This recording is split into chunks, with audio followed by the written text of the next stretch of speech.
got a lot to cover, a lot to get through, a lot to really kind of hammer home because there's so much going on, obviously, on the political landscape. We are right on the heels of the election in November, where it's right around the corner. I feel as though we're only weeks away, but truly we are months away from the election in November, which everything seems to be more on a time condensed timeline that we're seeing, because things that they wanted to have happen at the beginning of this Biden's regime did not happen right away. Things was very slow to play out. Of course, President Trump and his team obviously fighting back at every step throughout this entire process from the day that Trump left office.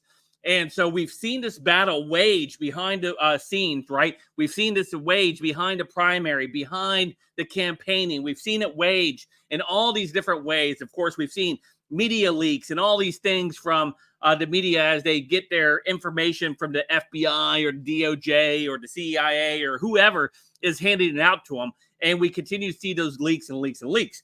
But what interesting thing happened over the course of the last few months is the fighting back from President Trump's team is obviously working. We see the tide shifting in so many of these cases where the Democrats are panicking. They are worried because in their time frame, their timeline that they had laid out, Trump was supposed to be in prison already. He was already supposed to be serving time. That's where they were in their timeline.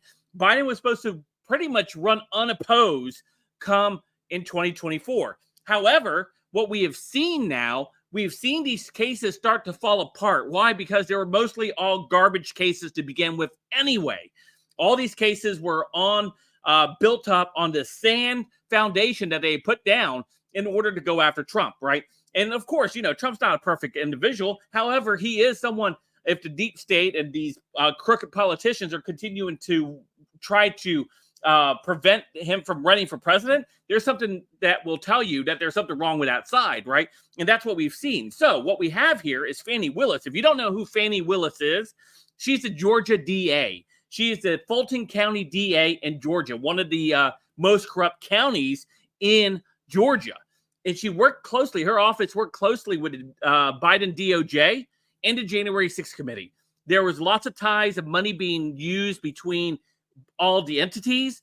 And of course, the scandal that is erupting right now in Fulton County with Fani Willis and Nathan Wade. Who is Nathan Wade? Well, he is a lawyer that Fani Willis hired, who she was sleeping with, and then utilized taxpayer money in order to ensure that they had a place to play and have fun and a place where they could go vacation, all on taxpayer dime. So all this is being exposed. We have the ex-wife of Nathan Wade, who's corroborating all of the misdeeds of Nathan Wade and Fani Willis in this relationship that had got started. And this is obviously throwing a wrench into this RICO case that Fani Willis brought forth in Georgia in order to try to jail Trump.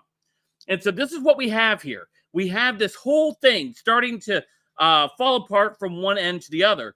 And now we have this story here, right? I told you guys about this judge that Fani Willis was going to have to face. I told you guys a couple weeks ago, the lead up to this, right? I said second week of February, we would be seeing Fani Willis having to face the judge on these charges. And there's something that's going to happen with this. I continue to tell you guys about these things. And I'm glad that many of you guys shared that information, that you guys ingested that information, and you continue to search out and look for more information on this, because this is something obviously not being covered by the mainstream media. The mainstream media does not want to fairly cover it, first of all, but cover it at all, because this narrative shifting thing would absolutely destroy Democrats even more so in the general election, this next election that's coming up, because it would show the corruption and the lengths that they've gone to in order to jail their opponent. And so what we have here now is the Fani Willis case. It's starting to get more and more attention. I'm glad that I was one of the ones that was talking about it early on. I'm glad that I was able to help piece some of this stuff together for you guys. So I'm glad that we are here now taking a look at this, looking at it from here with this going on here. We got this judge says from Fulton County, DA Fannie Willis may be disqualified from the Trump RICO case. Moves forward with a hearing. This hearing is taking place. The RICO case is in jeopardy now that she has started up. There's so much that's going on here because the defendants now can move for a mistrial, can move for another way that this trial can just be pushed aside because we know it was politically motivated. And that's what it is. Hey, AC Cruz, thanks for joining us. So let's take a look at this story. And this is coming to us from the Gateway Pundit. It says, Judge says the Fulton County DA, she may be disqualified from the RICO case. So let's take a look at this, right? So the Judge Scott McAfee on Monday said Fulton County District Attorney Fannie Willis may be disqualified from Trump's RICO case over her improper relationship with top Trump prosecutor Nathan Wade, the same individual she promoted onto this team as they were sleeping together and using taxpayer money in order to fund their adventures. The judge also said Thursday that an evidence hearing on the alleged misconduct must occur. I think it's clear that that disqualification can occur if evidence is produced demonstrating an actual conflict or the appearance of one, Judge McAfee said on Monday's hearing. That was this morning. The state has admitted a relationship existed.